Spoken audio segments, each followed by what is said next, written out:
പ്രിയപ്പെട്ട കൂട്ടുകാരെ, അക്ഷരപൂജയിലേക്ക് എല്ലാവർക്കും സ്വാഗതം. ഇന്ന് ഞാൻ PR ശ്യാമളയുടെ ഒരു കഥയാണ് വായിക്കുന്നത്. വ്യാളി മുഖമുള്ള ഊന്നുവടി എന്നാണ് കഥയുടെ പേര്. വ്യാളി മുഖമുള്ള ഊന്നുവടി, PR ശ്യാമള. കൃഷ്ണദാസ് സാവധാനത്തിൽ നടന്നു. ഈ വടി തനിക്ക് ഒരു കൂട്ടാണ്. വടിയില്ലാതെ നടക്കാൻ ആരോഗ്യമുണ്ട്. കൂട്ടിനാണെങ്കിൽ ഒരു സ്നേഹിതനെ വിളിച്ചാൽ പോരെ. അയാൾ കൂടെ നടക്കുമ്പോൾ വർത്തമാനം പറയുന്നത് ബോറായിരിക്കേയില്ല. പക്ഷേ ഈ സായന്തന സവാരിയുടെ ഏകാന്ത സൗഖ്യം നഷ്ടപ്പെടും. തൻ്റെ സ്മൃതിയിൽ ചിത്രങ്ങൾ അടയാളപ്പെടുത്തിയ ഒരു പാതയുണ്ടാവില്ല. ഈ നടപ്പുകൊണ്ട് കിട്ടേണ്ടത് സംശുദ്ധമായ ഏകാന്തതയാണ്.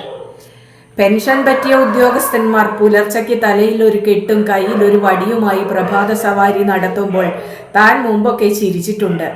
അനാരോഗ്യം അപകടത്തിലാവാതിരിക്കാൻ ആയുസിന്റെ അളവ് കൂട്ടിക്കിട്ടാൻ അവർ പോകുന്നു. വിളർച്ചയുള്ള ആ മുഖങ്ങളിൽ പഴയ പ്രതാപത്തിന്റെ വീര്യം കുറഞ്ഞ ഗാംഭീര്യം വരുത്താൻ ശ്രമിക്കാറുണ്ടവർ. നടപ്പിന്റെ വേഗം കൊണ്ട് ഹൃദയമിടിപ്പുകൾ നിന്നു പോകാതിരിക്കാൻ വളരെ ശ്രദ്ധിച്ച് ചുവട് വയ്ക്കുന്ന അവരെ പോലെ താനും പെൻഷൻ പറ്റിയിരിക്കുന്നു. പക്ഷേ തനിക്ക് ഇതുവരെ ഡോക്ടറെ കാണേണ്ടി വന്നില്ല. പ്രമേഹം, രക്തസമ്മർദ്ദം, ഹൃദയ സംബന്ധമായ തകരാറുകൾ യാതൊന്നും തന്നെ ബാധിച്ചില്ല. ഈശ്വര സഹായത്താൽ എന്ന് കൂട്ടിച്ചേർക്കുന്നു. പെൻഷൻ ആയതുകൊണ്ട് മാത്രം കാലുകൾക്ക് ബലഹീനതയില്ല. നടപ്പിന് ഈ ഊന്നിൻ്റെ ആവശ്യവുമില്ല. ഈ വടി വെറും ഒരു കൂട്ടുകാരനാണ്. അവൻ സ്മൃതിയുടെ പാത ബ്ലോക്ക് ചെയ്യില്ല. നടക്കുമ്പോൾ ഈ വടിയെ മറക്കുന്നു. പക്ഷെ കൈത്തുമ്പിൽ ശരീരത്തിൻ്റെ ഒരു ഭാഗം പോലെ അതുണ്ടാവും. മറന്നാലും അത് കൈത്തുമ്പിൽ നിന്ന് വിട്ടുപോകുന്നില്ല. പതിവായി എല്ലാ പേരും സവാരി ചെയ്യുന്ന സ്ഥലങ്ങളിൽ നിന്ന് ഒഴിയുന്നു. ബീച്ചും മ്യൂസിയത്തിലെ പാർക്കും തണൽ മരങ്ങളുടെ ചുവട്ടിലുള്ള ഫുട്പാത്തുകളും ഒഴിച്ചു നിർത്തുന്നു. തന്നെ ആകർഷിച്ച വഴികൾ വേറെയാണ്. ഒരു ദിവസം ചേരി പ്രദേശത്തേക്ക് പോകും. പിന്നെ ഒരിക്കൽ നഗരാതിർത്തി വിട്ട് കുന്നിൻ ചെരുവുകളിലേക്ക്, താഴ്വരകളിലേക്ക് ഒക്കെ പോകാറുണ്ട്. അവിടെയൊക്കെ ആരാലും ശ്രദ്ധിക്കപ്പെടാത്ത ജീവിതം കണ്ടു. അത് നിമിഷങ്ങളോളം പോലും തന്നെ ഒരു ചുവട്ടിൽ തളർച്ചു നിർത്തിയില്ല. തൻ്റെ ഓർമ്മയുടെ വഴിയിൽ പലതുമുണ്ടായിരുന്നു. ഈ സായാഹ്നത്തിൽ സ്മരണയുടെ മണ്ഡലങ്ങളിലൂടെയുള്ള ഒരു പ്രയാണമാണോ എന്ന് സംശയമുണ്ട്.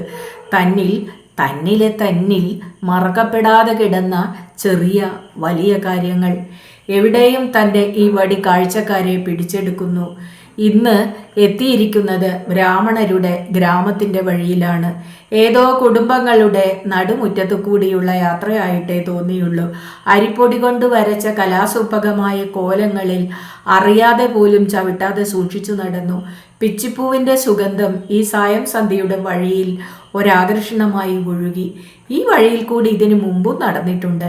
മഞ്ഞൾ തേച്ചു കുളിച്ച് മുഖം പൗഡർ ഇട്ടു മിനുക്കി കുങ്കുമപ്പൊട്ട് തൊട്ട ബ്രാഹ്മണ സ്ത്രീകളെ കണ്ടു. വഴിയിൽ ഗോലി കളിക്കുന്ന ആൺകുട്ടികൾ, വഴിയിൽ കളം വരച്ച് പാണ്ടി കളിക്കുന്ന ബാലികമാർ. വഴിയിലാണോ കുട്ടികളെ കളി എന്ന് ചോദിക്കാൻ തോന്നി. ചോദിച്ചാൽ അവർ പറഞ്ഞാലോ ഇത് ഞങ്ങളുടെ മുറ്റമാണ് എന്ന്. ദൂരെ അമ്പലത്തിൻ്റെ നട കാണാം. പകൽ അണഞ്ഞിരുന്നു. അമ്പലത്തിൻ്റെ നടയിലെത്തിയപ്പോൾ അമ്പലത്തിലെ എണ്ണയൊഴിച്ച വിളക്കുകളും റോഡിലെ വൈദ്യുത ദീപങ്ങളും കത്തി. പതുക്കെ തിരിച്ചു നടന്നു. പോയ വഴി തന്നെ മടങ്ങി. കുട്ടികൾ കളി മതിയാക്കുന്നു. അപ്പോൾ കുട്ടികൾ തന്നെ ശ്രദ്ധിച്ചു. എടാ നോക്ക് ചീങ്കണ്ണി. നോനോ പാമ്പിന്തല. ഛേ ഓന്ത് വായ് തുറന്ന് വെച്ചിരിക്കരുത് പരടാ. തന്നെയല്ല, തൻ്റെ വടിയെയാണ് കുട്ടികൾ ശ്രദ്ധിച്ചത് എന്ന് മനസ്സിലായി. വടിയുടെ പിടിയിൽ അമർത്തിപ്പിടിച്ച് പാണ്ടി കളിച്ചിരുന്ന കളങ്ങളിൽ കുത്തി നടന്നു. ഇതും വ്യാളിമുഖമാണ് എന്ന് കുട്ടികൾക്ക് പറഞ്ഞു കൊടുത്തില്ല. മടങ്ങി ചെല്ലുമ്പോൾ സന്ധ്യയാവും. സരസ്വതി ഉപ്പു ചേർത്ത നാരങ്ങാവെള്ളവുമായി കാത്തു നിൽക്കും. ഇന്ന് ഏതു വഴിയാ പോയത്? പോയ സ്ഥലം പറയും. എന്തൊക്കെ കണ്ടു? ഞാനൊന്നും കണ്ടില്ല. ഓരോന്നോർത്ത് നടന്നു. എന്താണപ്പോൾ ഇത്ര വളരെ ഓർക്കാൻ? പെൻഷൻ ആയപ്പോഴേ പലതും ഓർക്കാൻ സമയം കിട്ടിയുള്ളൂ. സരസ്വതി ചിരിക്കും. സരസ്വതി അമ്മ എന്ന് പറയാൻ തോന്നുന്നു. എഞ്ചിനീയറായ മകൻ, വിവാഹിതയായ മകൾ. അവൾ പ്രൗഢയാണ്. പക്ഷേ മുഖം ഒരു കുട്ടിയുടേതുപോലെ. മനസ്സ് അത്ര നിഷ്കളങ്കമാണ്. തന്നെ അവൾ ലോകത്തിലെ ഏറ്റവും നല്ല ഭർത്താവായി കാണുന്നു. സംശയമൊരിക്കലും അവളെ വേട്ടയാടിയില്ല. ആരും പാപം ചെയ്യില്ലെന്ന് അവൾ വിശ്വസിച്ചു. ലോകം വെളുത്തു തന്നെയാണ് അവളുടെ കണ്ണിൽ. അപ്പോൾ ഗ്രാമത്തിലെ ഏറ്റവും അവസാനത്തെ വീട്ടിൻ്റെ മുമ്പിലെത്തി. പൂവിൻ്റെയും ചന്ദനത്തിരയുടെയും കർപ്പൂരത്തിൻ്റെയും സുഗന്ധം. നവരാത്രികളിൽ ഒരു സന്ധ്യ. പതിവായി ആ വീടിൻ്റെ പടിയിലിരുന്ന് ഹിന്ദു പത്രത്തിൻ്റെ അകപ്പേജിൽ ശ്രദ്ധിച്ചിരിക്കുക മാത്രമല്ല ഉറക്കെ വായിക്കുകയും ചെയ്യാറുള്ള യുവാവ് ക്ഷണിച്ചു. സാർ, കൊലു വെച്ചിരിക്കുന്നു, കയറി കണ്ടിട്ട് പോകാം. പലപ്പോഴും ഈ വഴിയിൽ കാണാറുള്ള അങ്ങ് ഗ്രാമത്തിൻ്റെ അതിഥിയായിരിക്കുന്നു. കൃഷ്ണദാസ് ചിരിച്ചു. ശരി, വരാന്തയിൽ കയറി അവിടെ നിന്നാൽ പൂജ വെച്ചിരിക്കുന്നത് കാണാം. വടിയുള്ള മുഖം കൂട്ടിപ്പിടിച്ചു തൊഴുതു. വെറ്റയ്ക്കുള്ളിൽ കളിപ്പാക്കും 10 പൈസയും വെച്ചു തന്നു. പിന്നെ ഒരു പഴവും ഒരു കഷ്ണം കൽക്കണ്ടവും. അതും വെറ്റയ്ക്കകത്ത് വെച്ച് പൊതിഞ്ഞ് പോക്കറ്റിലിട്ടു. സരസ്വതി ചിലപ്പോൾ രാത്രിയിൽ മുറുക്കാറുണ്ട്. ഇന്ന് കളിപ്പാക്ക് കൂട്ടി മുറുക്കട്ടെ. കൊലു വെച്ചിരിക്കുന്നു. മേശയും ബെഞ്ചുകളും പിടിച്ചിട്ട് നിരനിരയായി തട്ടുകളായി തിരിച്ച് വെള്ളവസ്ത്രം വിരിച്ച് നിറയെ ബൊമ്മകളും കൗതുക വസ്തുക്കളും നിരത്തിയിരിക്കുന്നു. എന്തെല്ലാം തരം ബൊമ്മകൾ! ദേവന്മാർ, ദേവികൾ, സാധാരണ സ്ത്രീകൾ, മൃഗങ്ങൾ, പക്ഷികൾ. കളിമണ്ണ് കൊണ്ടുള്ള പ്രതിമകളെ നോക്കി കുറച്ചു നേരം നിന്നു. താഴത്തെ തട്ടിൽ ഇടത്തെ അറ്റത്തിരിക്കുന്ന സ്ത്രീ ബൊമ്മ പെട്ടെന്ന് ദൃഷ്ടിയിൽപ്പെട്ടു. കുറച്ചു നേരം നോക്കി നിന്നു. ആ ബൊമ്മയ്ക്ക് താൻ കണ്ട ആരുടെയോ ഛായയുണ്ട്. ആരുടെയാണ്? പടി ഇറങ്ങി നടന്നപ്പോൾ പിന്നിൽ ആ ചെറുപ്പക്കാരൻ്റെ ശബ്ദം. സാർ, ഞാൻ വാണ്ടഡ് കോളങ്ങൾ നോക്കി ഇരിക്കാൻ തുടങ്ങിയിട്ട് വളരെ നാളായി. എനിക്ക് BA ക്ലാസ് ഉണ്ട് എന്ന് പറഞ്ഞിട്ട് കാര്യമില്ല. യുവാവ് തല ചൊറിഞ്ഞിട്ട് വിനയസ്വരത്തിൽ തുടർന്നു. സാർ വലിയ ഒരു ഉദ്യോഗസ്ഥനല്ലേ? ബൊമ്മയുടെ മുഖഛായയിൽ ആരെയാണ് കണ്ടിട്ടുള്ളതെന്ന് കണ്ടുപിടിക്കാനുള്ള ശ്രമത്തിനിടയ്ക്ക് അലോസരമുണ്ടാക്കിയതിൽ ദേഷ്യം തോന്നി. ആര് പറഞ്ഞു ഞാൻ വലിയ ഉദ്യോഗസ്ഥനാണെന്ന്? ഒരു പെൻഷൻ്റെ ഇൻകം ടാക്സ് ഓഫീസർക്ക് എന്ത് ചെയ്യാൻ കഴിയും? പറയൂ. വടി നിലത്തമർത്തി ഇടിച്ച് ശബ്ദമുണ്ടാക്കിയാണ് പറഞ്ഞത്. തുറന്ന വായുള്ള വ്യാളി മുഖം യുവാവ് സൂക്ഷിച്ചു നോക്കി. അത്ഭുതത്തോടെ അവൻ ചോദിച്ചു, സാർ പെൻഷനായോ? തോന്നുകയേയില്ല. കൃഷ്ണദാസ് അഭിമാനത്തോടെ ചിരിച്ചു. ഓഫീസ് പണിക്ക് ഇനി ആരോഗ്യമില്ലെന്ന് സർക്കാർ വിധി എഴുതി കഴിഞ്ഞു. ചെറുപ്പക്കാരൻ അവൻ്റെ വീട്ടിൻ്റെ ഉമ്മറത്തേക്കു മടങ്ങി. ഹിന്ദു പത്രത്തിലെ അകപ്പേജിലെ വാണ്ടഡ് കോളങ്ങളിൽ നിന്ന് അവന് മോചനം ലഭിക്കാതെ ഇരിക്കില്ല. ഉദ്യോഗം ഭരിക്കുന്ന പലരും അങ്ങനെ മോചനം നേടിയവരാണല്ലോ. ആ ബൊമ്മയുടെ മുഖം. വളരെ പ്രയാസപ്പെടേണ്ടി വന്നില്ല. ഓടിട്ട ആ വീടിൻ്റെ 2ാം നിലയിൽ ജനലരികിലെ കട്ടിലിൽ കത്രികയും തുണിത്തുണ്ടുകളും ബട്ടനും മുത്തുകളും ചിതറിക്കിടക്കുന്ന ട്രേയുടെ മുമ്പിലിരുന്ന് ഒരു പാവയുടെ ഛായ പെയിന്റ് ചെയ്യുന്ന വസുമതി. ചുവന്ന തെരുവുകൾ അന്വേഷിച്ചല്ല അവളെ കണ്ടെത്തിയത്. ചുവപ്പു നിറത്തിനോടുള്ള കാവി പൂശിയ തൂണുകളുള്ള ആ തൂണുകളുടെ മുകളിൽ 2 സിംഹങ്ങളുള്ള ആ വീട് ചുവന്ന തെരുവിലല്ല. എന്നാൽ അവൾ പ്രശസ്തയായൊരു വേശ്യയായിരുന്നു. കുപ്രസിദ്ധ എന്ന പദം മനഃപൂർവ്വം ഒഴിവാക്കുന്നു. അവൾ എന്തിനാണ് ഈ തൊഴിലിന് ഇറങ്ങിയതെന്ന് പലപ്പോഴും തോന്നിയിരുന്നു. ഒരിക്കൽ ചോദിച്ചു, വസുമതി, നീ എന്നു മുതലാണ് ഈ തൊഴിൽ തുടങ്ങിയത്? മേശപ്പുറത്ത് പൂർണ്ണമായും അല്ലാതെയും കിടക്കുന്ന അനേകം പെൺപാവകളെ നോക്കി അവൾ ചോദിച്ചു. അതല്ലേ പറയാം. അവൾ എങ്ങനെ ഈ പാവയുണ്ടാക്കുന്ന കല പഠിച്ചു, അത് പിന്നെ എങ്ങനെ തൊഴിലാക്കി മുതലാക്കി എന്ന് വിശദീകരിച്ചു. ശ്രദ്ധിച്ചു കേട്ടു. നിർത്തിയപ്പോൾ ചോദിച്ചു, പാവ ഉണ്ടാക്കലിനെ പറ്റിയല്ല, നിന്റെ പ്രധാന തൊഴിലിനെ പറ്റിയാ ചോദിച്ചത്. വസുമതി കട്ടിലിൽ നിന്ന് എണീറ്റു. നെറ്റിയിലെ കുങ്കുമത്തിൻ്റെ പരിവേഷം കവിളിൽ പുരണ്ട പോലെ മുഖത്ത് ദേഷ്യം പടർന്നു. ഗ്രാമത്തിലെ ബൊമ്മയിൽ കണ്ട ആ ഭാവം, വര പോലുള്ള ചുണ്ടുകൾ കൂർപ്പിച്ചു നിന്ന ആ ഭാവസൗന്ദര്യം. മിസ്റ്റർ ദാസ്, നിങ്ങൾ എന്ത് തൊഴിലിനെ പറ്റി പറയുന്നു? അവൾ പരിഭവിച്ചു. അവൾ ചെയ്യുന്നത് വ്യഭിചാരമാണെന്ന് സകലർക്കും അറിയാം. പക്ഷെ അവൾ ഭാവിക്കുന്നത് അത് വ്യഭിചാരമല്ലെന്നാണ്. അവൾ ചുവന്ന തെരുവിലല്ല താമസിക്കുന്നത്. അവിടെ കൂട്ടിക്കൊടുപ്പുകാരില്ല, വിലപേശലും കണക്കു തീർക്കലുമില്ല. അവൾക്ക് ദാരിദ്ര്യത്തിൽ നിന്ന് രക്ഷപ്പെടേണ്ടതില്ല. ശരീരത്തിനേക്കാൾ അല്ലെങ്കിൽ ശരീരത്തിനൊപ്പമെങ്കിലും മനസ്സിന് അവിടെ എന്തോ ചിലത് ചെയ്യാനുണ്ട്. ഒരുപക്ഷെ ഈ പോയിന്റാണോ വ്യഭിചാരമല്ലെന്ന് പറയാൻ കാരണം? പക്ഷേ തനിക്ക് ചോദിക്കാൻ തോന്നി, ഇതു പിന്നെ അതല്ലാതെ എന്ത് കുന്തമാണ്? മിസ്റ്റർ ദാസ്, അനാവശ്യം പറയാതെ പുറത്തു പോകൂ. ഞാൻ ചോദിച്ചെങ്കിൽ ഇങ്ങനെ മറുപടി പറഞ്ഞേക്കും. തന്നേക്കാൾ കേമന്മാരോട് പറഞ്ഞിട്ടുണ്ട്, പറയുകയും ചെയ്യും. അവിടെ ചടങ്ങ് ഇങ്ങനെ ആരംഭിക്കുന്നു. അതിഥി വരുന്നു, വിസിറ്റിംഗ് കാർഡ് കാണിക്കുന്നു. ചിലരെ അവൾ കാണുമ്പോൾ ഇഷ്ടപ്പെടുന്നു, ചിലരെ നേരത്തെ കേട്ട അറിവ് വെച്ചു തന്നെ ഇഷ്ടപ്പെടുന്നു. അനുവാദം കൊടുക്കുന്നു ഒരു കൂടിക്കാഴ്ചയ്ക്ക്. ചിലർ തുടർന്ന് സൗഹൃദത്തിൻ്റെ വക്കുവരെ എത്തുന്നു. അവൾ സ്വന്തം കൈകൊണ്ടുണ്ടാക്കിയ പല വേഷങ്ങളിലെ പെൺപാവകളെ അവർക്ക് കാട്ടിക്കൊടുക്കും. ഗ്രാമഫോണിൽ നല്ല പാട്ടുകൾ വെച്ചു കേൾപ്പിക്കും. ഒരാൾ ഒരിക്കൽ അവളെ കളിയാക്കി ചോദിച്ചു അത്രേ, നിനക്ക് ആൺപാവയെ ഉണ്ടാക്കിയാൽ എന്താ? ഒരൊറ്റ ആൺപാവ പോലുമില്ലല്ലോ. വസുമതി ലജ്ജയോടെ ഇങ്ങനെ മറുപടി പറയുമെന്ന് അവൾ വിചാരിച്ചു. ഞാൻ വിവാഹം കഴിച്ചിരുന്നുവെങ്കിൽ പെൺകുട്ടികളെ പ്രസവിക്കാനേ ഇഷ്ടപ്പെടുമായിരുന്നുള്ളൂ. പക്ഷേ പറഞ്ഞത് വേറെയാണ്. മിസ്റ്റർ, ഇവിടെ ധാരാളം ആൺപാവകൾ വരുന്നുണ്ടല്ലോ, ഇനി ഞാനും കൂടി കെട്ടിയൊരുക്കി വെക്കണോ? വസുമതി എന്നിട്ട് ചിരിച്ചു, ഉറക്കെ ഉറക്കെ. അതിഥികളെ ഉദ്ദേശിച്ച് വസുമതി വേലക്കാരൻ ഗോപാലനോട് പറയും, ദാസ് അദ്ദേഹം വന്നിട്ടുണ്ട്, നിനക്കറിയില്ലേ താറാവർച്ചി ഇഷ്ടാണെന്ന്? റെഡിയാക്കിയിട്ടുണ്ട് കൊച്ചമ്മേ. ദാസ് എന്ന പോലെ പല പേരുകൾ ഗോപാലനറിയാം. അവരുടെ പല ഇഷ്ടങ്ങൾ ഗോപാലനറിയാം. അവന് അപാകതയൊന്നും തോന്നിയിട്ടില്ല. അവിടെ വലിയ ആളുകൾ വരുന്നു. കൊച്ചമ്മയും വലിയ പണക്കാരിയല്ലേ. അവിടെ വിരുന്നു സൽക്കാരങ്ങൾ നടക്കുന്നു. ഉറക്കെ പൊട്ടിച്ചിരിക്കുന്നു. മന്ത്രണങ്ങളും രഹസ്യങ്ങളും ഇല്ല.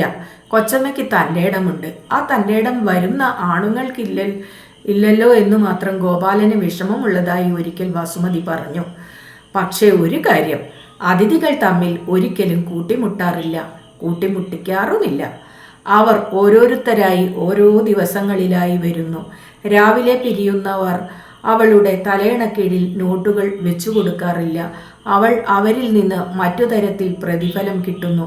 സാമൂഹ്യ സംഘടനകളിൽ ഒരു സ്ഥാനം, സാംസ്കാരിക മേളകളിൽ ഒരു പങ്ക്, കലാപ്രദർശനങ്ങളിൽ അവളുടെ പാവയ്ക്ക് ഒരു സ്റ്റാൾ. അങ്ങനെ പോകുന്നു ആ പട്ടിക. അപൂർവം ചിലരുടെ ഓർമ്മയിൽ ഒരു സ്വപ്നമായി വിരാജിക്കുന്നതും പ്രതിഫലമായി അവൾ കരുതുന്നു. പണം അവൾക്ക് വേണ്ട, പക്ഷേ പണം അവൾ ഉപേക്ഷിക്കുന്നുമില്ല. ഒരിക്കൽ തനിക്കു കിട്ടിയ ശമ്പള കുടിശ്ശിക അവിടെ വെച്ച് മറന്നിട്ട് വന്നു. അടുത്ത തവണ ചെല്ലുമ്പോൾ അവൾ അത് ഓർമ്മിച്ചെടുത്തു തന്നു. മറവി കുറച്ച് കൂടുതൽ തന്നെ. മേശപ്പുറത്ത് വെച്ച പൊതിയെടുത്ത് അവളുടെ കയ്യിൽ വെച്ചിട്ട് പറഞ്ഞു, അത് വസുമതി എടുത്തോളോ. 1700 ചില്ലാനം രൂപ. എനിക്കെന്തിനിത്രയും പണം? ഇങ്ങനെയാണ് ഇവിടെ വരുന്നവരോട് പണം മേടിക്കുന്ന രീതിയെങ്കിൽ നിന്റെ ബിസിനസ് പൊട്ടിയത് തന്നെ. മിസ്റ്റർ ദാസ്, എന്തു ബിസിനസ്? നിങ്ങൾ അനാവശ്യം പറയുന്നു. സ്നേഹം കൊണ്ട് ഞാൻ ക്ഷമിക്കുന്നു. താനപ്പോൾ ചിരിക്കുക മാത്രം ചെയ്തു. അവളെപ്പോലെ ശുചിത്വമുള്ള ഒരു സ്ത്രീയെ വേറെ കണ്ടിട്ടില്ല. അവൾ തൻ്റെ നെറ്റിയിൽ ചുംബിച്ചപ്പോൾ ചന്ദനം കൊണ്ട് നിർമ്മിച്ച ഒരു സ്ത്രീ പ്രതിമ തന്നെ ചുംബിച്ച പോലെ തോന്നി. കുളിച്ച് ചന്ദനക്കുറിയിട്ട് അതിനു താഴെ കുങ്കുമപ്പൊട്ടിട്ട് അലക്കിയ വസ്ത്രങ്ങൾ ധരിച്ച് അവൾ അടുത്തു നിൽക്കുമ്പോൾ മഞ്ഞുള്ള ഉഷസ്സിൻ്റെ തണുപ്പും സന്ധ്യയിലെ തെളിഞ്ഞ ആകാശശുദ്ധി കണ്ടുള്ള ഉൾപ്രഹർഷവും അനുഭവപ്പെടുന്നു. അവിടെ മേലേക്കിടക്കാർ മാത്രം വരുന്നു. പക്ഷേ അവരിൽ നിന്നു തന്നെ അവൾ ഒരു തെരഞ്ഞെടുപ്പ് നടത്തുന്നു. ആ തെരഞ്ഞെടുപ്പിൽ എവിടെയെങ്കിലും എന്തെങ്കിലും ഒരു നന്മ അവൾ അന്വേഷിക്കുന്നു. അതവൾ പറഞ്ഞപ്പോൾ തനിക്ക് ഈർഷ്യ തോന്നി, പരിഹാസവും. നീൻ്റെ ഒരു സെലക്ഷൻ. നിങ്ങൾ എന്നെ കളിയാക്കുന്നു. ഞാൻ നിങ്ങൾക്ക് തന്ന സ്നേഹത്തിൻ്റെ പേരിൽ എടുത്ത സ്വാതന്ത്ര്യം കൊണ്ട്, അവൾ കണ്ണു നിറച്ചുകൊണ്ട് പറഞ്ഞു. അവിടെ പണവും സമ്മാനവും കൊടുക്കാതെ വന്നുകൊണ്ടിരുന്നത് ചിത്രകാരനായ ഹേമചന്ദ്രൻ മാത്രമായിരുന്നു. അതിനെപ്പറ്റി ആരോ പരാമർശിച്ചപ്പോൾ വസുമതി പറഞ്ഞു, ഒന്നും തരുന്നില്ലേ? അദ്ദേഹത്തിൻ്റെ ഏറ്റവും വില പിടിച്ച നിമിഷങ്ങൾ എനിക്ക് തരുന്നില്ലേ? ആ അനാഥാലയത്തിലെ വാർഷികത്തിന് പോകണമായിരുന്നു. യാത്ര പറഞ്ഞിറങ്ങാൻ നേരത്ത് വസുമതി പറഞ്ഞു, ഞാനും വരുന്നുണ്ട്, എന്നെ അവർ ക്ഷണിച്ചിട്ടുണ്ട്. താനപ്പോൾ വാസ്തവത്തിൽ പതുങ്ങി. ഒന്നിച്ചു പോകുന്നതിൽ വിഷമമുണ്ടോ? വിഷമമില്ല, പക്ഷേ ഞാൻ മിസ്റ്റർ ദാസിൻ്റെ ഭാര്യയാണെന്ന് പറഞ്ഞുകൂടെ? ഞെട്ടിപ്പോയി. വേണമെങ്കിൽ പറയാം. തന്നേക്കാൾ യോഗ്യനായ ഒരു പ്രമുഖൻ്റെ ഭാര്യയാണെന്ന് പറയാൻ കാഴ്ചയ്ക്ക് അവൾക്ക് യോഗ്യതയുണ്ട്. പക്ഷേ വസുമതിയെ എല്ലാവർക്കും അറിയാം. അപ്പോൾ അവൾ ഉറക്കെ ചിരിക്കുന്നത് കേട്ടു. ഇത്തവണ തന്നെ അവൾ കളിക്കുകയായിരുന്നു. ഇപ്പോൾ അവൾ ഉറക്കെ ചിരിക്കുന്നത് കേട്ടു. ഇത്തവണ അവൾ തന്നെ കളിയാക്കുകയായിരുന്നു. ശ്വാസം മുട്ടി വിഷമിക്കേണ്ട, ഞാൻ ആരുടെയും ഭാര്യയല്ലല്ലോ. മിസ്റ്റർ ദാസ് പൊയ്ക്കോളൂ. പക്ഷേ ഞാൻ അനങ്ങിയില്ല. വസുമതി അകത്തെ മുറിയിലേക്ക് പോയി. പൗരാണികത്വത്തിൻ്റെ അംശങ്ങൾ അല്പാൽപം ഇനിയും അവശേഷിക്കുന്ന ആ അറയിൽ ഓരോന്നും നോക്കി വെറുതെയിരുന്നു. മുലക്കച്ച കെട്ടിയ ഒരു മധ്യവയസ്കയുടെ ചിത്രം. എന്തു പ്രൗഢി! അവളുടെ അമ്മയായിരിക്കും. ഇതുവരെ അതിനെപ്പറ്റി, കുടുംബത്തെപ്പറ്റി സംസാരമുണ്ടായിട്ടില്ല.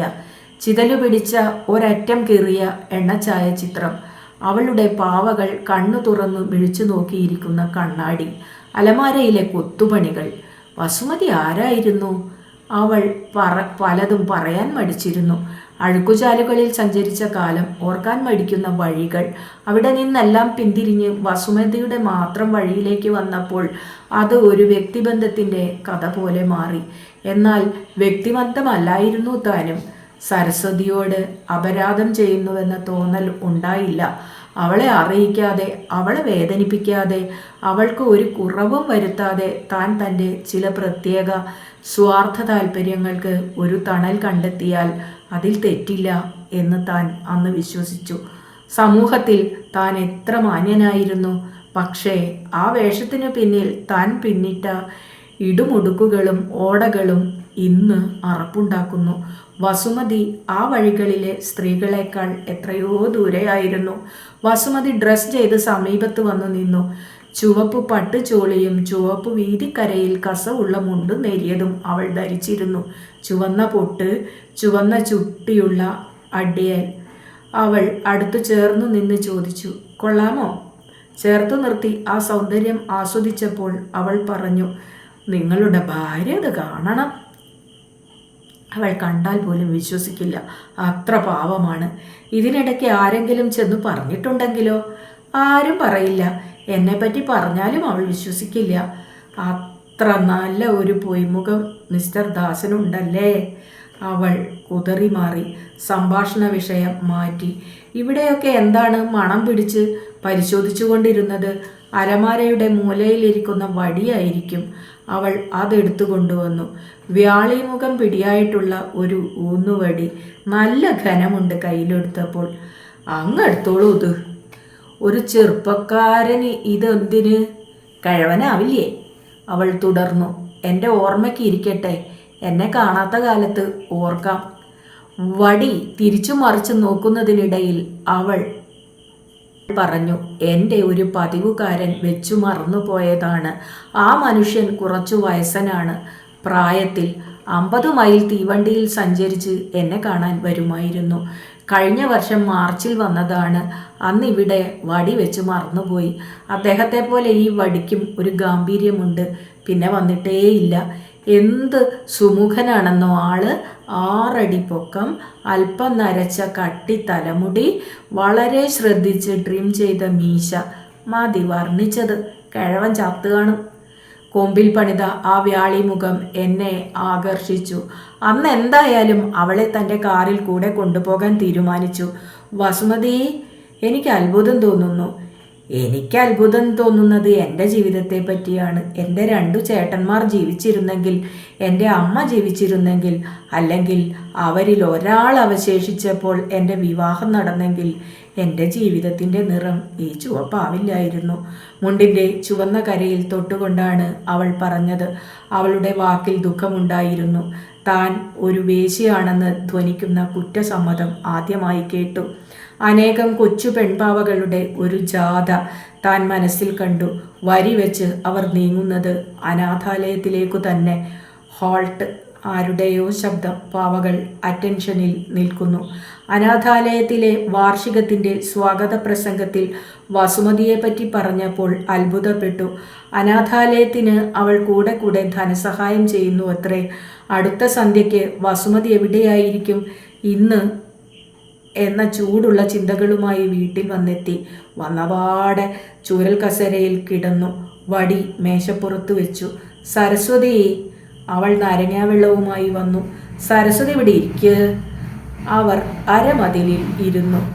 ഞാൻ ഇന്നൊരു കുറ്റസമ്മതം നടത്തിയാൽ നീ അതിശയിക്കുമോ? അവർ വെറുതെ ചിരിച്ചു. ഞാൻ ഗൗരവമായി പറയുകയാണ്. നീ എത്ര നല്ല ഒരു ഭാര്യയാണെന്ന് ഓർക്കുകയാണ്. അതിപ്പോഴേ അറിഞ്ഞുള്ളോ? ഞാൻ മാന്യന്റെ വേഷത്തിൽ ദുർനടപടികളുമായി ജീവിച്ച ആ കാലത്തെപ്പറ്റി ഇന്നോർത്തു. നീ ഒന്നും അറിഞ്ഞില്ല. ഞാൻ അതിനെപ്പറ്റി പറഞ്ഞാൽ നീ തളരുമോ? സരസ്വതിയുടെ മുഖത്തേക്ക് നോക്കി. പ്രത്യേകിച്ചൊരു വികാരവും കണ്ടില്ല. എനിക്കിപ്പോൾ ധൈര്യമുണ്ട്, വീഴില്ല. നിനക്കറിയാമോ ഈ വടി ഏതാണെന്ന്? ഞാൻ പലയിടത്തും കയറി ഇറങ്ങിയ കൂട്ടത്തിൽ ഒരു വേശ്യ എനിക്ക് സമ്മാനിച്ചതാണ്. അവൾ എഴുന്നേറ്റ് തൂണിൽ ചാരി നിന്നു നിസാരമട്ടിൽ പറഞ്ഞു. എനിക്കറിയാമത്. ഞെട്ടിപ്പോയി. എങ്ങനെ? ആ വടി ഇവിടെ കൊണ്ടുവന്ന ദിവസം തന്നെ അറിഞ്ഞു നിങ്ങളുടെ പുറത്തെ ജീവിതം എന്താണെന്ന്. സ്ഥലത്തെ പ്രധാന വേശ്യയുടെ വീട്ടിൽ എൻ്റെ അച്ഛൻ്റെ മറന്നു വെച്ചിട്ട് വന്ന വടിയാണിത്. എൻ്റെ അമ്മ അച്ഛനുമായി ആ വേശ്യയെ ചൊല്ലി മിക്കവാറും പരസ്യമായി തന്നെ യുദ്ധം ചെയ്തിരുന്നു. വടി വെച്ച് മറന്നതും പരസ്യമായി തന്നെ അച്ഛൻ സമ്മതിച്ചു.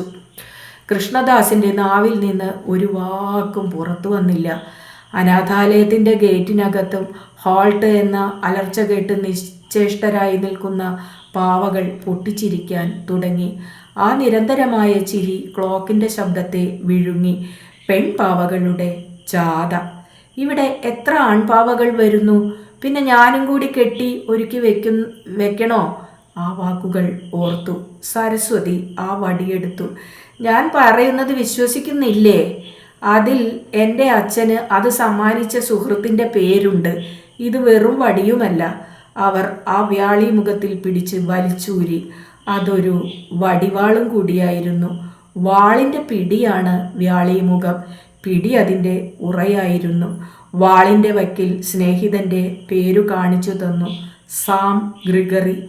അത് വെറും വടിയായി മാത്രം കൊണ്ടു നടന്ന തൻ്റെ വ്യാളിമുഖത്തിൻ്റെ തുറന്ന വായിലെ പല്ലുകൾ ഇളിച്ചു കൊഞ്ഞനം കുത്തി.